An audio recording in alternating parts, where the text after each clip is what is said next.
ಎಲ್ರಿಗೂ ನಮಸ್ಕಾರ. ಸೋಲ್ trials with Kiran ಇನ್ನೊಂದು ಎಪಿಸೋಡಿಗೆ ಸ್ವಾಗತ. ನಾನಿವತ್ತು ಮಂಗಳೂರಲ್ಲಿದ್ದೀನಿ. ಆಬ್ವಿಯಸ್ಲಿ ಮಂಗಳೂರಿಗೆ ಬಂದಮೇಲೆ ದೇವಸ್ಥಾನಗಳಿಗೆ ಬರದೇ ಇರೋಕ್ಕಾಗತ್ತಾ? ಇವತ್ತು ಮುಲ್ಕಿಯಲ್ಲಿರುವಂತಹ ಬಪ್ಪನಾಡು ದುರ್ಗಾ ಪರಮೇಶ್ವರಿ ದೇವಸ್ಥಾನಕ್ಕೆ ಬಂದಿದ್ದೀನಿ. ಈ ದೇವಸ್ಥಾನದ ಬಗ್ಗೆ ಒಂದಷ್ಟು ಕುತೂಹಲಕಾರಿ ಅಂಶಗಳಿದೆ. ಈ ದೇವಸ್ಥಾನ ಕಟ್ಟಿದ್ಯಾರು, ಇದರ ಇತಿಹಾಸ ಏನು ಅಂತ ಅದೆಲ್ಲ ಒಳಗಡೆ ಕೇಳಿ ತಿಳ್ಕೊಳ್ಳೋಣ. ಜೊತೆಗೆ ದೇವರ ದರ್ಶನವನ್ನು ಕೂಡ ನಿಮಗೆ ಮಾಡಿಸ್ತೀನಿ. ಹಾಗಾದರೆ ಫಾಲೋ ಮಾಡಿ ನನ್ನ.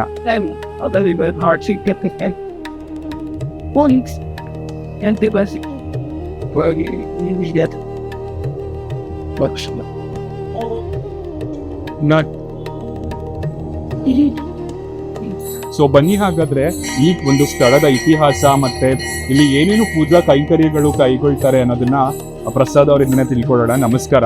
ನಮಸ್ಕಾರ. ಈ ಕ್ಷೇತ್ರದ ಇತಿಹಾಸವನ್ನ ನಮ್ಮ ವ್ಯೂವರ್ಸ್ಗೆ ಖಂಡಿತವಾಗಲು ನಮಸ್ಕಾರ ಎಲ್ಲರಿಗೂ. ಬಪ್ಪನಾಡು ದುರ್ಗಾ ಪರಮೇಶ್ವರಿ ದೇವಸ್ಥಾನ ಹೇಳಿ ಸೂಕ್ಷ್ಮದಲ್ಲಿ ನೋಡಿಕೊಂಡು ಬಂದರೆ ಜಲದಿ ಮಧ್ಯದೊಳು ಶಿಲೆಯೊಳು ಉದ್ಭವಿಸಿದ ಜಲದುರ್ಗಾಂಬ ಅಂತ ಹೇಳಿ ಆ ಮಹಾದೇವಿ ಜಲದಲ್ಲಿ ಉದ್ಭವ ಆದಂತಹ ಮಹಾದೇವಿ. ಇದು ಶಾಂಭವಿ ನದಿ ಅಂತ ಹೇಳಿ ಈ ನಮ್ಮ ಒಂದು ಮುಲ್ಕಿ ನಗರ ಏನುಂಟು, ಹಿನ್ನೆಲೆ ಹೆಸರು ಮೂಲಿಕಾಪುರ ಅಂತ ಹೇಳಿ ಈ ಒಂದು ಕ್ಷೇತ್ರ ಮೂಲಿಕಾಪುರ ಆದರೆ ಮುಲ್ಕಿ ನಗರದಲ್ಲಿ ಬಪ್ಪನಾಡು ಅಂತ ಹೇಳುವುದು ಒಂದು ಗ್ರಾಮ. ಬಪ್ಪನಾಡು ಗ್ರಾಮದಲ್ಲಿ ಶಾಂಭವಿ ನದಿ ಹರಿತಿತ್ತು. ಈಗ ಸಹ ಶಾಂಭವಿ ನದಿ ಹರಿತದೆ ಎಲ್ಲಿ ದೇವಸ್ಥಾನದ ಪಕ್ಕದಲ್ಲಿ. ಈ ಒಂದು ಕ್ಷೇತ್ರವನ್ನು ನಾವೆಂತ ನೋಡ್ತಿದ್ದೇವೆ, ಈ ಕ್ಷೇತ್ರ ಮುಂಚೆ ಶಾಂಭವಿ ನದಿ ಇಲ್ಲೇ ಹರಿತಿತ್ತು. ದೇವರು ಜಲದಿ ಮಧ್ಯದೊಳು ಶಿಲೆಯೊಳು ಉದ್ಭವಿಸಿದ ಜಲದುರ್ಗಾಮ ಅಂತ ಹೇಳಿ ದೇವರು ನೀರಿನಿಂದ ಉದ್ಭವ ಆಗಿದ್ದಾಳೆ ಅಂತ. ಹೇಗೆ ಉದ್ಭವ ಆಗಿದ್ದಾಳೆ ಅಂತ ಹೇಳಿದರೆ, ಪೂರ್ವಭಾವಿಯಾಗಿ ಹಿನ್ನೆಲೆಯ ಪ್ರಕಾರವಾಗಿ ಕೇರಳದ ಮುಖಾಂತರವಾಗಿರುವಂತಹ ಒಂದು ಬಪ್ಪ ಬ್ಯಾರಿ ಅಂತ ಹೇಳುವಂತಹ ಒಬ್ಬ ಮುಸಲ್ಮಾನ. ಬಪ್ಪ ಅಂತ ಹೇಳಿದರೆ ಅವನ ಹೆಸರು, ಬ್ಯಾರಿ ಅಂತ ಹೇಳಿದರೆ ನಮ್ಮ ಇಲ್ಲಿ ನಮ್ಮ ಲೋಕಲ್ ಲ್ಯಾಂಗ್ವೇಜಲ್ಲಿ ಅಂತ ಹೇಳ್ತೇವೆ, ಮುಸಲ್ಮಾನರಿಗೆ ಹೇಳ್ತೇವೆ. ಮಾರಾಟದ ಉದ್ದೇಶವಾಗಿ, ವ್ಯಾಪಾರದ ಉದ್ದೇಶವಾಗಿ ನಾವೇ ಮುಖಾಂತರವಾಗಿ ಸಂಚಾರ ಮಾಡಿಕೊಂಡು ಬರುವಂತಹ ಸಮಯದಲ್ಲಿ ಇದೇ ಒಂದು ಜಾಗದಲ್ಲಿ ಅವನಿಗೆ ಒಂದು ಕಲ್ಲಿಗೆ ಸ್ಪರ್ಶ ಆಗಿ ಅಶರೀರವಾಣಿ ಆದಂತಹ ಒಂದು ಕತೆ. ದೇವಿ ಅಶರೀರವಾಣಿ ಆಗಿ, ನಾನು ಇಲ್ಲಿ ದೇವಿ ನೆಲೆಯಿದ್ದೇನೆ, ನನಗೆ ಒಂದು ಕ್ಷೇತ್ರ ಸ್ಥಾಪನೆ ಆಗಬೇಕು ಅಂತ ಹೇಳಿದಂತಹ ಪ್ರಕಾರವಾಗಿ ಆ ಬಪ್ಪೆ ಬ್ಯಾರಿ ಆ ಸಮಯದಲ್ಲಿ ದುಗ್ಗಣ್ಣ ಸಾವಂತರು ಅಂತ ಹೇಳುವಂತಹ ಜೈನ ಅರಮನೆ ನಡೀತಿತ್ತು, ಅರಸರ ಕಾಲ ನಡೀತಿತ್ತು. ಅವರ ಮುಖಾಂತರವಾಗಿ ಮಾತುಕತೆಯನ್ನೆಲ್ಲ ಮಾಡಿಕೊಂಡು ಈ ಇದ್ದಂತಹ ಶಾಂಭವಿ ನದಿ ಹಾಗೆ ಹಿಂದೆ ಹೋಗಿ ಭೂಮಿ ಮೇಲೆ ಬಂದು ಈ ಒಂದು ಜಾಗದಲ್ಲಿ ಬಪ್ಪ ಬ್ಯಾರಿಯ ಮುಖಾಂತರವಾಗಿ, ಅರಸರ ಮುಖಾಂತರವಾಗಿ ದೇವರ ಕ್ಷೇತ್ರ ಏನುಂಟು ಬಪ್ಪನಾಡು ಅಂತ ಹೇಳಿ ಪ್ರಸಿದ್ಧವಾದಂತಹ ದುರ್ಗಾ ಪರಮೇಶ್ವರಿ ದೇವರ ಸನ್ನಿಧಾನ ಸ್ಥಾಪನೆ ಆಯಿತು. ಈ ದೇವರ ಸ್ವಯಂಭೂ ಉದ್ಭವ ಲಿಂಗ ರೂಪದಲ್ಲೇ ಇದ್ದಾಳೆ ಹಾಗೂ ಬಪ್ಪ ಬ್ಯಾರಿಗೆ ಒಲಿದಂತಹ ದೇವಿ ಆದಂತಹ ಕಾರಣ ಈ ಒಂದು ಗ್ರಾಮಕ್ಕೆ ಅಥವಾ ಈ ಒಂದು ಜಾಗಕ್ಕೆ ಬಪ್ಪನಾಡು ಅಂತ ಹೇಳಿ, ಬಪ್ಪನಿಂದ ಸಿಕ್ಕಿದಂತಹ ನಾಡು, ಹಾಗೆ ಪ್ರಸ್ತುತ ವರ್ತಮಾನಕದಲ್ಲಿ ಭಕ್ತರು ಬರುವ ನಾಡು ಅಂತ ಹೇಳುವಂತಹ ಒಂದು ಪ್ರಸಿದ್ಧಿಯಲ್ಲಿ ಉಂಟು. ಇಲ್ಲಿ ಒಂದು ದೇವರು, ಇಲ್ಲಿರುವಂತಹ ಅಮ್ಮನವರು ಭಕ್ತರಿಗೆ ಯಾವ್ಯಾವ ಥರ ಒಂದಷ್ಟು ಸುದ್ದಿಗಳನ್ನ ಕರುಣಿಸ್ತಾರೆ, ಜನ ಯಾವ ರೀತಿ ಒಂದು ಹರಕೆಯನ್ನು ಮಾಡ್ಕೋತಾರೆ ಅಂತ ತಿಳಿಸ್ಬೋದನ್ನು. ನಮ್ಮ ಕ್ಷೇತ್ರ ತುಂಬ ವಿಶೇಷವಾದಂಥ ಒಂದು ಕ್ಷೇತ್ರ. ಮಲ್ಲಿಗೆ ಪ್ರಿಯೇ ದೇವಿ ಅಂತ ಹೇಳಿ ದೇವರಿಗೆ ಮಲ್ಲಿಗೆ ಹೂ ಅಂತಂದ್ರೆ ಇಲ್ಲಿ ಅತೀ ಪ್ರೀತಿ. ಅದರಲ್ಲಿ ತುಂಬ ವಿಶೇಷ ಅಂತ ಕೇಳಿದರೆ, ದೇವರ 2 ವೈಭವದ ಸಮಯ ಬರ್ತದೆ ಒಂದು ವರ್ಷದಲ್ಲಿ. ಒಂದು 9 ದಿವಸದ ನವರಾತ್ರಿ ಮಹೋತ್ಸವ ಮತ್ತು 8 ದಿವಸದ ವಾರ್ಷಿಕ ಜಾತ್ರೆ. ಪ್ರಸ್ತುತ ನೋಡಿಕೊಂಡು ಬರುವುದು ಅಂತಿದ್ರೆ 22 ದಿನದ ಜಾತ್ರೆ, ಧ್ವಜಾರೋಹಣ ಆಗಿ 8 ದಿವಸದ ಜಾತ್ರೆ. ಈ ಒಂದು 8 ದಿವಸದ ಜಾತ್ರೆಯಲ್ಲಿ 7ನೇ ದಿವಸ ಶಯನೋತ್ಸವ ಅಂತ ಹೇಳಿ ದೇವರನ್ನು ಮಲಗಿಸಿರುವಂತಹ ಒಂದು ಸನ್ನಿವೇಶ. ಮಲ್ಲಿಗೆ ಹೂವನ್ನು ಆವತ್ತಿನದಲ್ಲಿ ದೇವರಿಗೆ ಅರ್ಪಣೆ ಮಾಡಬೇಕು ಅಂತ ಹೇಳುವಂಥ ಒಂದು ವಿಚಾರ ಇಲ್ಲಿ. ಹಾಗಾಗಿ ಸುಮಾರು ಎಷ್ಟೋ ಲಕ್ಷ ಮಲ್ಲಿಗೆ ಹೂವನ್ನು ಭಕ್ತಾದಿಗಳು ತಂದು ಕೇವಲ 4-5 ಗಂಟೆಯಲ್ಲಿ ದೇವರಿಗೆ ಸಮರ್ಪಣೆ ಮಾಡ್ತಾರೆ. ಆ ತಂದಂತಹ ಎಲ್ಲ ಹೂವನ್ನು ದೇವರಿಗೆ ನಾವು ಒಳಗೆ ಗರ್ಭಗುಡಿಯ ಸುತ್ತ ಪೌಳಿಗೆ ಸಮರ್ಪಣೆ ಮಾಡ್ತೇವೆ. ಮರುದಿವಸ ದೇವರಿಗೆ ಪ್ರಸಾದ ರೂಪವಾಗಿ ಅದೇ ಹೂವನ್ನು ಭಕ್ತಾದಿಗಳಿಗೆಲ್ಲ ನಾವು ವಿತರಣೆ ಮಾಡ್ತೇವೆ. ಅಷ್ಟೇ ಅಲ್ಲದೆ ದಿನನಿತ್ಯದಲ್ಲಿ, ಇದು ವಾರ್ಷಿಕವಾಗಿ ಒಂದು ಪ್ರಸಿದ್ಧ ಪಡೆದಂಥ ವಿಚಾರ ಅಂದರೆ, ದಿನನಿತ್ಯದಲ್ಲಿ 2 ರೀತಿಯಾದಂಥ ಒಂದು ಸೇವೆ ತುಂಬ ವೈಭವದಲ್ಲಿ ಉಂಟು. ಒಂದು ದುರ್ಗಾ ನಮಸ್ಕಾರ ಪೂಜೆ ಅಂತ ಹೇಳಿ ದಿನ ಸಂಜೆ ಆಗುವಂಥದ್ದೊಂದು ವಿಶೇಷವಾದಂತಹ ಒಂದು ಪೂಜೆ. ಇವತ್ತು ಹುಣ್ಣಿಮೆ ಅಂತ ಹೇಳಿದರೆ ಸುಮಾರು ಒಂದು 200 ಸೇವೆ ಬರ್ತದೆ. 200 ಸೇವೆಗಳು ಬಂದರೆ ಸಹ ಪ್ರತಿಯೊಂದು ಭಕ್ತರಲ್ಲೂ ಒಬ್ಬೊಬ್ಬರನ್ನೇ ಕರೀಬೇಕು. ಅವರ ಉದ್ದೇಶ ಏನು ಅಂತ ಕೇಳಬೇಕು. ಅವರ ಉದ್ದೇಶವಾಗಿ ದೇವರಿಗೆ ಪ್ರತ್ಯೇಕವಾಗಿ ಆರತಿ ಆಗಬೇಕು. ಅವರ ಕೈಯಲ್ಲಿ ಸಹ ನಾವು ಮಂತ್ರ ಮಾಡಿ ಹೂವನ್ನು ಹಾಕಿ ಒಂದು ಪುಷ್ಪವನ್ನು ಸಹ ಸಮರ್ಪಣೆ ಮಾಡ್ತೇವೆ. ಅವರು ಇಲ್ಲಿ ದೇವಿಯ ಕಲ್ಲಿಗೆ ಹೊರಗಿನಿದ್ದಂಥ ಒಂದು ಕಲ್ಲಿಗೆ ಹೂವನ್ನು ಹಾಕ್ತಾರೆ, ದ್ವಾರದ ಕಲ್ಲಿಗೆ ಹಾಕ್ತಾರೆ. ನಾವು ಅವರ ಉದ್ದೇಶವಾಗಿ ಪ್ರಾರ್ಥನೆ ಮಾಡಿ ಆ ಹೂವನ್ನು ದೇವರ ದೀಪಕ್ಕೆ ಸಮರ್ಪಣೆ ಮಾಡ್ತೇವೆ. ಮತ್ತೊಂದೆಂತ ಅಂತ ಕೇಳಿದರೆ ಅತಿ ಮಧುರ ಅಂತ ಹೇಳಿ. ಅತಿ ಮಧುರ ಅಂತ ಹೇಳಿದ್ರೆ ಅದೊಂದು ಭಕ್ಷ್ಯ, ದೇವರಿಗೆ ತುಂಬ ಪ್ರೀತಿಯಾದಂಥ ಒಂದು ಭಕ್ಷ್ಯ. ಅದು ಮಧ್ಯಾಹ್ನ ಹೊತ್ತಿಗೆ ದೇವರಿಗೆ ಮಹಾಪೂಜೆ ಪೂರ್ವಭಾವಿಯಾಗಿ ದೇವರಿಗೆ ಸಮರ್ಪಣೆ ಆಗ್ತದೆ. ಹಾಗಾಗಿ ಅದನ್ನು ಸಹ ಹರಕೆ ರೂಪದವಾಗಿ ಅಥವಾ ಯಾವುದೇ ರೀತಿಯಂತಹ ಇಷ್ಟಾರ್ಥ ಸಿದ್ಧಿಗೋಸ್ಕರವಾಗಿ ಆ ಸೇವೆಯನ್ನು ಸಂಕಲ್ಪ ಮಾಡಿಕೊಳ್ಳಬಹುದು. ಆ ಸಂಕಲ್ಪ ಈಡೇರಿಸಿದ ನಂತರ ಅಥವಾ ಸಂಕಲ್ಪದ ಪೂರ್ವಭಾವಿಯಾಗಿ ಆ ಸೇವೆಯನ್ನು ದೇವರಿಗೆ ಸಮರ್ಪಣೆಯನ್ನು ಮಾಡಬಹುದು. ಪ್ರಸಾದ ರೂಪದಲ್ಲಿ ಮಧ್ಯಾಹ್ನ ಮಹಾಪೂಜೆ ನಂತರ ಅತಿ ಮಧುರ ಸೇವೆಯನ್ನು ಭಕ್ತಾದಿಗಳಿಗೆ ವಿತರಣೆ ಮಾಡ್ತೇವೆ. ಇನ್ನು ವರ್ಷದ ಯಾವ ದಿನಗಳಲ್ಲಿ ಭಕ್ತರು ಹೆಚ್ಚಾಗೇ ಇರ್ತಾರೆ? ವಾರ್ಷಿಕವಾಗಿ ನಾವು ನೋಡುತ್ತಿದ್ದರೆ ನವರಾತ್ರಿಯ ಸಮಯದಲ್ಲಿ 9 ದಿನದ ನವರಾತ್ರಿಯ ಪರ್ವಕಾಲದಲ್ಲಿ ಸಹ ದೇವರ ಹೆಚ್ಚಿನ ಸಮಯ ಭಕ್ತಾದಿಗಳು ಇರ್ತಾರೆ. ಜಾತ್ರೆ ಮಹೋತ್ಸವದಲ್ಲಿ ವಿಶೇಷವಾದಂತಹ ಜನಸಾಗರ ಬಂದು ಸೇರುವಂತಹ ಒಂದು ದೊಡ್ಡ ಕ್ಷೇತ್ರ. ಹಾಗೆ ಪ್ರತಿಯೊಂದು ಮಾಸಿಕವಾಗಿ ನಾವು ನೋಡಿಕೊಂಡು ಬಂದಿದ್ದರೆ ಶುಕ್ರವಾರದ ಪರ್ವ ಸಮಯದಲ್ಲಿ, ಹುಣ್ಣಿಮೆದ ಪರ್ವಕಾಲದಲ್ಲ ಭಕ್ತಾದಿಗಳು ಅತಿ ಪ್ರೀತಿಯಾಗಿ ದೇವರನ್ನು ನೋಡ್ಲಿಕ್ಕೆ ಬರ್ತಾರೆ. ಶಕ್ತಿ ತುಂಬಾ ಒಳ್ಳೆ ಮಾಹಿತಿಯನ್ನ ಕೊಡ್ತಾರೆ. ಅಂಡ್ ನಮ್ಮ ವ್ಯೂವರ್ಸಿಗೆ ನಿಮ್ ಕಡೆಯಿಂದ ಒಂದು ಆಶೀರ್ವಾದ ಸಿಗ್ಬೋದಾ? ದೇವರಿಗೆ ಒಳ್ಳೆದು. ಖಂಡಿತವಾಗಲು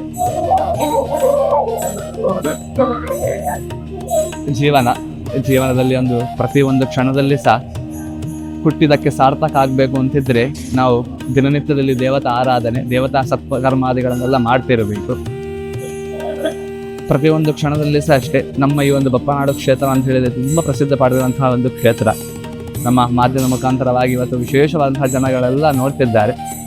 ದೇವರ ಭಕ್ತಾದಿಗಳಾಗಲಿ ಅಥವಾ ಈ ಮಾಧ್ಯಮಕ್ಕೆ ಅನುಕೂಲ ಬಿದ್ದಂತಹ ವರ್ಗದವರಾಗಲಿ ಎಲ್ಲರೂ ನಮ್ಮ ಒಂದು ಕ್ಷೇತ್ರಕ್ಕೆ ಬನ್ನಿ. ನಿಮ್ಮ ಜೀವನದ ಎಲ್ಲ ಇಷ್ಟಾರ್ಥಗಳನ್ನು ದೇವರು ಸನ್ನಿಧಾನದಲ್ಲಿ ಹೇಳಿಕೊಳ್ಳಿ. ದೇವರನ್ನೆಲ್ಲ ಉತ್ತಮ ಕಲ್ಪದಲ್ಲಿ ಇರಿಸಿಕೊಡ್ತಾರೆ. ನಿಮ್ಮ ಪ್ರಯತ್ನಕ್ಕೆ ಬೇಕಿದಂತಹ ಎಲ್ಲ ರೀತಿಯಂತಹ ಪ್ರತಿಫಲಗಳೆಲ್ಲ ಆಗ್ತದೆ. ದೇವರು ನಿಮಗೆ ಒಳ್ಳೇದು ಮಾಡ್ತಾರೆ ಅಂತ ಹೇಳುವಂತಹ ಒಂದು ಕೀರ್ತಿ ಸಹ ಬರಲಿ. ಪ್ರತಿಯೊಂದು ಕ್ಷಣದಲ್ಲಿ ಸಹ ದೇವತಾ ಆರಾಧನೆಯಿಂದ ಜೀವನಕ್ಕೆ ಒಳ್ಳೆಯದಾಯಿತು ಅಂತ ಹೇಳುವಂತಹ ಒಂದು ಮಾತು ನಿಮ್ಮ ಜೀವನದಲ್ಲಿ ದೇವರಲ್ಲಿ ಪ್ರಾರ್ಥಿಸ್ತೇನೆ. ಧನ್ಯವಾದಗಳು. ಧನ್ಯವಾದ.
ಇನ್ನು ಈ ಕ್ಷೇತ್ರದ ಮುಕ್ತೇಸರಾದಂತಹ ದುಗ್ಗಣ್ಣ ಸಾವಂತರ ಅವರು ನನ್ನ ಜೊತೆ ಇದ್ದಾರೆ. ಅರಸರು ಅಂತಾನೆ ಫೇಮಸ್ ಇಲ್ಲಿ ಅವರು. ಸೊ ಈ ದೇವಸ್ಥಾನವನ್ನು ಕಂಪ್ಲೀಟಾಗಿ ಮ್ಯಾನೇಜ್ ಮಾಡ್ತಾರೆ. ಆ್ಯಂಡ್ ಈಗ ಪುರೋಹಿತರು ಏನು ಹೇಳಿದ್ರು, ನಿಮಗೆ ಬಪ್ಪ ಬಾಯರಿಯನ್ನವರಿಗೆ ಒಳ್ಳೆದಂತಹ ದೇವತೆ ಇವರ ಮುಖಾಂತರ, ಅಂದರೆ ಇವರ ಫ್ಯಾಮಿಲಿಯ ಮುಖಾಂತರವಾಗಿ ದೇವಸ್ಥಾನ ಕಟ್ತಿದ್ರು ಅಂತ. ಬನ್ನಿ ಹಾಗಾದರೆ ಮುಕ್ತೇಸರೇ ನಮಸ್ಕಾರ. ನಮಸ್ತೆ. ಸೊ ಹೇಗೆ ನಿಮಗೆ ದೇವಿ ಹೇಗೆ ಪ್ರಕಟಳಾದ್ಲು ಅಂತ, ಇಲ್ಲಿ ನಿಮ್ಮ ಫ್ಯಾಮಿಲಿಗೆ ಹೇಗೆ, ನಿಮ್ಮ ಅರಮನೆ ಇತ್ತು ಅಂತೆಲ್ಲ ಕೇಳ್ಪಟ್ಟೆ, ಅದ್ರ ಬಗ್ಗೆ ಒಂಚೂರು ಹೇಳ್ಬೋದಾ? ಬಪ್ಪನಾಡು ಶ್ರೀ ದುರ್ಗಾ ಪರಮೇಶ್ವರಿ ದೇವಸ್ಥಾನ ದಕ್ಷಿಣ ಕನ್ನಡ ಜಿಲ್ಲೆಯ ಮುಲ್ಕಿ ತಾಲೂಕಿನಲ್ಲಿದೆ. ಸುಮಾರು 800 ವರ್ಷಗಳ ಇತಿಹಾಸದ ಬಪ್ಪನಾಡು ದೇವಸ್ಥಾನದ ಮೂಲ ಕಾರಣಕರ್ತರಾಗಿರುವಂಥದ್ದು ಬಪ್ಪಬ್ಯಾರಿ ಎನ್ನತಕ್ಕಂತಹ ಒಬ್ಬ ಸಮುದ್ರ ವ್ಯಾಪಾರಿ. ಆತ ಈ ಪ್ರದೇಶ ಏನಿದೆ, ಈ ಪ್ರದೇಶ ಸಂಪೂರ್ಣವಾಗಿರತಕ್ಕಂಥ ಹತ್ತಿರದ ನಂದಿನಿ ನದಿ ಕೂಡ ಈ ಪ್ರದೇಶದಲ್ಲಿ ವ್ಯಾಪಿಸಿತ್ತು. ಅಂದ್ರೆ ಕಟೀಲಲ್ಲಿ ಹರಿಯತ್ತರ ನಂದಿನಿ. ಹೌದು. ಸಾರಿ, ನಂದಿನಿ ಅಲ್ಲ, ಶಾಂಭವಿ ನದಿ ಇಲ್ಲಿ ಈ ಪ್ರದೇಶದಲ್ಲಿ ವ್ಯಾಪಿಸಿಕೊಂಡಿತ್ತು. ಅಂಥ ಸಂದರ್ಭದಲ್ಲಿ ಬಪ್ಪೆಬ್ಯಾರಿ ತನ್ನ ನೌಕೆಯನ್ನು ಈ ಪ್ರದೇಶದಲ್ಲಿ ತಂದಾಗ ಈ ಜಾಗ ಸಂಪೂರ್ಣವಾಗಿ ಅವನ ನೌಕೆ ಸ್ತಂಭನವಾಗ್ತದೆ. ಸ್ತಂಭನವಾಗಿರತಕ್ಕಂತಹ ಒಂದು ಬಪ್ಪೆಬ್ಯಾರಿ ಗಾಬರಿ ಪರವಶನಾಗಿ ನಿದ್ರಾ ಪರವಶನಾದ ಸಂದರ್ಭದಲ್ಲಿ ಆತನಿಗೆ ದೇವರು, ದುರ್ಗಾ ಪರಮೇಶ್ವರಿ ದೇವರು ಕನಸಿನಲ್ಲಿ ಕಂಡು, ನಾನು ದುರ್ಗಾ ಪರಮೇಶ್ವರಿ, ನನಗೆ ಇಲ್ಲಿ ಗುಡಿಗೋಗು, ನಾನು ಇಲ್ಲಿಯೇ ನೆಲೆ ನಿಲ್ತೇನೆ, ನೀನು ಇಲ್ಲಿ ಗುಡಿ ಕಟ್ಟಿಕೊಡ್ಬೇಕು ಎನ್ನತಕ್ಕಂಥ ಒಂದು ಅಪ್ಪಣೆ ಆ ಬಪ್ಪಬ್ಯಾರಿಗೆ ಆಗ್ತದೆ. ಆ ಸಂದರ್ಭದಲ್ಲಿ ಪರವಶರಾಗಿರತಕ್ಕಂತಹ ಬಪ್ಪಬ್ಯಾರಿಗೆ ದೇವಿ ಅಪ್ಪಣೆ ಕೊಡ್ತಾರೆ, ನೀನು ಮುಲ್ಕಿ ಸೀಮೆಯ ಸಾವಂತರಸರ ಅರಮನೆಗೆ ಹೋಗು, ಅಲ್ಲಿ ದೇವಸ್ಥಾನ ಕಟ್ಟತಕ್ಕಂತಹ ಎಲ್ಲ ವ್ಯವಸ್ಥೆಗಳನ್ನು ಅವರು ಮಾಡ್ತಾರೆ ಎನ್ನತಕ್ಕಂತಹ ಒಂದು ಅಪ್ಪಣೆಯನ್ನು ಅವರು ಕೊಟ್ಟ ಮೇರೆಗೆ ಬಪ್ಪೆಬ್ಯಾರಿ ಅರಮನೆಗೆ ಬರ್ತಾನೆ.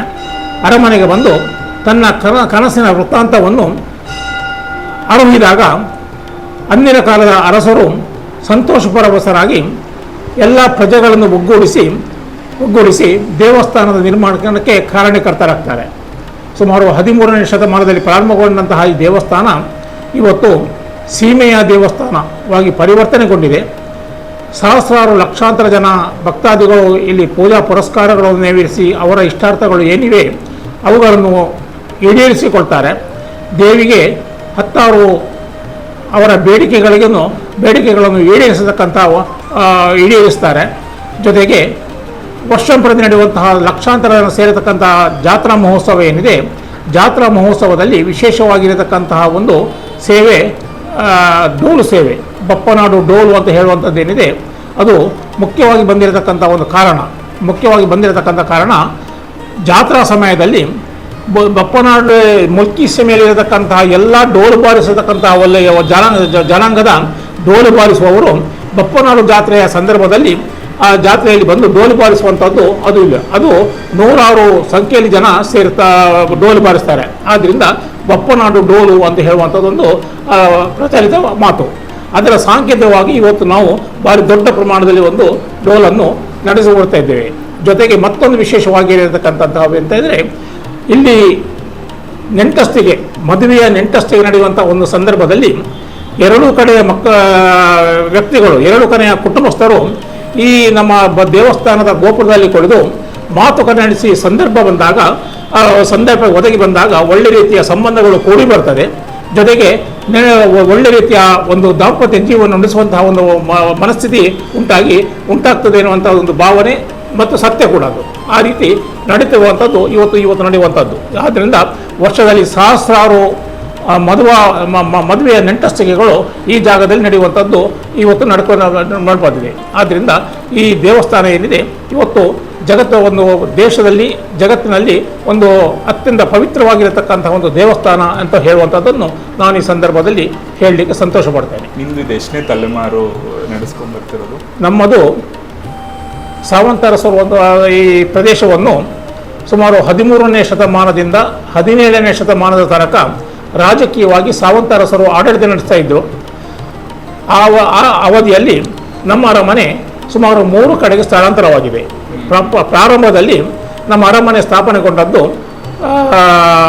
ಶಮಂತೂರು ಹೇಳತಕ್ಕಂಥ ಒಂದು ಊರಿನಲ್ಲಿ, ಅದು ಕಿನ್ನಿಕೋಳಿಯ ಹತ್ತಿರದಲ್ಲಿದೆ. ಅದರಲ್ಲಿ ಸುಮಾರು 4 ಶತಮಾನಗಳ ಕಾಲ ಆಡಳಿಸಿದಂತಹ ನಮ್ಮ ಹಿರಿಯರು ತದನಂತರ ಇಲ್ಲಿನ ಮುಲ್ಕಿಯ ಕೋಟೆಗೇರಿ ಎನ್ನತಕ್ಕಂಥ ಸ್ಥಳದಲ್ಲಿ ಬೇರೆ ರಾಜಕೀಯ ಮತ್ತು ಪ್ರಾಕೃತಿಕ ಕಾರಣಗಳಿಗಾಗಿ ಸಮಂತೂರಿನಿಂದ ಕೋಟೆಗೇರಿಗೆ ಬಂದು 100 ವರ್ಷಗಳ ಕಾಲ ಅಲ್ಲಿ ಆಡಳಿತ ನಡೆಸಿದರು. ತದನಂತರ ಈಗ ಸುಮಾರು 1731 ಹೊತ್ತಿಗೆ ಪಡುಬಣಂಬೂರು ಅಂತ ಹೇಳುವಂಥದ್ದು, ಇಲ್ಲಿಂದ 5 ಕಿಲೋಮೀಟರ್ ದೂರದಲ್ಲಿರತಕ್ಕಂಥ ಒಂದು ಪಡುಬಣಂಬೂರು ಎನ್ನತಕ್ಕಂಥ ಊರಿನಲ್ಲಿ ಅರಮನೆ ಯನ್ನು ಸ್ಥಾಪನೆ ಮಾಡಿ ರಚನೆ ಮಾಡಿ ಆ ಮೂಲಕ ಇವತ್ತು ಅರಮನೆ ಅಲ್ಲಿದೆ. ಇವತ್ತು ಅಲ್ಲಿಗೆ ಬಂದ ಮೇಲೆ ನಾವು 23ನೇ ಅರಸರಾಗಿ ನಾವು ಇದ್ದೇವೆ. ಓಕೆ. ಅಂಡ್ ನೀವು ದೇವಿನ ಪ್ರತಿದಿನ ನೋಡ್ತೀರಾ, ಪ್ರತಿದಿನ ಪೂಜೆ ಮಾಡ್ತೀರಾ. ನಿಮಗಾಗಿರುವಂತಹ ಯಾವ್ದಾದ್ರು ಒಂದು ಅನುಭವವನ್ನು ನಮ್ಮ ವೀಕ್ಷಕರ ಜೊತೆ ಹಂಚ್ಕೋಬೋದಾ? ಅಂದರೆ ಆ ದೇವಿ ನಿಮಗೇನಾದ್ರು ಕನಸಿನ ರೂಪದಲ್ಲಿ ಬಂದು ಹೇಳಿರ್ಬೋದು, ಇಲ್ಲ ನೀವೇನೋ ಅನ್ಕೊಂಡಿದ್ದನ್ನು ಈಡೇರಿಸಿರ್ಬೋದು, ಆ ಥರದ್ದು ಏನಾದ್ರು ಒಂದು ಫೀಲ್ ಮಾಡಿರುವಂಥದ್ದನ್ನು ಹೇಳ್ಬೋದಾ?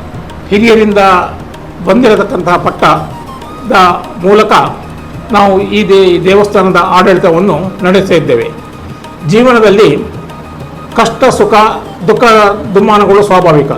ನಮ್ಮಲ್ಲಿ ಜೀವನದಲ್ಲಿ ಏನಾದರೂ ಕಷ್ಟ ಸುಖ ಅಥವಾ ದುಃಖಗಳು ಬಂದಾಗ ನಾವು ದೇವಿಯಲ್ಲಿ ಪ್ರಾರ್ಥನೆ ಮಾಡ್ತೇವೆ. ಆರೋಗ್ಯದ ದೃಷ್ಟಿ ಅಥವಾ ಬೇರೆ ಯಾವುದೇ ದೃಷ್ಟಿ ಆದರೂ ಕೂಡ ಪ್ರಾರ್ಥನೆ ಮಾಡಿದಾಗ ನಮ್ಮ ಪ್ರಾರ್ಥನೆಯನ್ನು ದೇವರು ಈಡೇರಿಸಿರುವಂತಹ 10 ನಿದರ್ಶನಗಳು ಇವತ್ತು ನಮ್ಮ ಕಣ್ಣ ಮುಂದಿವೆ, ನನ್ನ ಮುಂದಿದೆ. ಆದ್ದರಿಂದ ಇವತ್ತು ನಾನು ದೇವಿಯ ಆರಾಧಕನಾಗಿದ್ದೇನೆ. ದೇವಿಯನ್ನು ಭಕ್ತಿಪೂರ್ವಕವಾಗಿ ನಾನು ಇವತ್ತು ದಿನಾಲು ಸ್ಮರಣೆ ಮಾಡ್ತಾ ಇದ್ದೇನೆ. ಹೌದು. ಇನ್ನು ಕ್ಷೇತ್ರದಿಂದ ಸಾಮಾಜಿಕ ಕೆಲಸಗಳು ತುಂಬ ನಡೀತಿರುತ್ತೆ ಆ್ಯಂಡ್ ಅಭಿವೃದ್ಧಿ ತುಂಬ ನಡೀತಿದೆ. ನಮ್ಮ ವಿಡಿಯೋನ ನೋಡ್ತಿರೋರು ಅಕಸ್ಮಾತ್ ಏನಾದ್ರು ಇದಕ್ಕೆ ಕೈ ಜೋಡಿಸ್ಬೇಕು ಅಂತ ಅಂದರೆ, ಅಥವಾ ಏನಾದ್ರು ಒಂದು ಹರಕೆ ಕಾಣಿಕೆಗಳು ಅಥವಾ ದೇಣಿಗೆಯನ್ನು ಕೊಡಬೇಕು ಅಂದರೆ ಎಲ್ಲಿ ಸಂಪರ್ಕಿಸಬೇಕಾಗತ್ತೆ? ದೇವಸ್ಥಾನ ಪ್ರತಿ ವರ್ಷ ಪ್ರತಿ ಅಭಿವೃದ್ಧಿ ಹೊಂದ್ತಾ ಇದೆ. ದೇವಸ್ಥಾನದಲ್ಲಿ 10 ಧಾರ್ಮಿಕ ಕಾರ್ಯಕ್ರಮಗಳು ನಡೀತಾ ಇದೆ, ಸಾಮಾಜಿಕ ಕಾರ್ಯಗಳು ನಡೀತಾ ಇದೆ. ಜೊತೆಗೆ ನಾವು ಸುಮಾರು ಈ ವರ್ಷದಿಂದ ಒಂದು ಅಭಿವೃದ್ಧಿ ಸಮಿತಿಯನ್ನು ರಚನೆ ಮಾಡುವುದರ ಮುಖಾಂತರ ಒಂದು 10-12 ದೇವಸ್ಥಾನದ ಅಭಿವೃದ್ಧಿಯ ಕೈಂಕರ್ಯವನ್ನು ಕೈಗೊಂಡಿದ್ದೇವೆ. ಪ್ರಮುಖವಾಗಿ ದೇವಸ್ಥಾನದ ಬ್ರಹ್ಮರಥ ಆಗಬೇಕಾಗಿದೆ, ದೇವಸ್ಥಾನಕ್ಕೆ ರಥಬೀದಿ ಆಗಬೇಕಾಗಿದೆ, ದೇವಸ್ಥಾನದ ಕ್ಷೇತ್ರ ಬಾಲಗುಡಿ ಪುನರ್ರಚನೆ ಆಗಬೇಕಾಗಿದೆ. ಜೊತೆಗೆ ಹಲವಾರು ಕಾರ್ಯಕ್ರಮಗಳನ್ನು ನಾವು ಹಾಕಿಕೊಂಡಿದ್ದೇವೆ. ಈ ಸಂದರ್ಭದಲ್ಲಿ ಸಹಸ್ರಾರು ಭಕ್ತರು ಈ ದೇವಸ್ಥಾನದ ಭಕ್ತಾದಿಗಳಾಗಿದ್ದಾರೆ. ಅವರು ನಮ್ಮೊಂದಿಗೆ ಕೈ ಜೋಡಿಸ್ತಾ ಇದ್ದಾರೆ. ಅವರ ಈ ಸಂದರ್ಭದಲ್ಲಿ ನಾನು ಮತ್ತೊಮ್ಮೆ ಮನವಿ ಮಾಡಿಕೊಳ್ತೇನೆ. ನಮ್ಮ ಸುಮಾರು 20 ಕೋಟಿ ರೂಪಾಯಿಗಳ ಒಂದು ಯೋಜನೆಗಳನ್ನು ನಾವು ಹಾಕಿಕೊಂಡಿದ್ದೇವೆ. ಆ ಯೋಜನೆಗಳಲ್ಲಿ ನಮ್ಮೊಂದಿಗೆ ಭಕ್ತಾದಿಗಳು ಕೈ ಜೋಡಿಸಬೇಕು, ಆಸ್ತಿಕ ಬಂಧುಗಳು ನಮ್ಮೊಂದಿಗೆ ಕೈ ಜೋಡಿಸಬೇಕು, ದೇವಸ್ಥಾನಕ್ಕೆ ಬಂದು ದೇವಿಯ ದರ್ಶನ ಮಾಡಬೇಕು.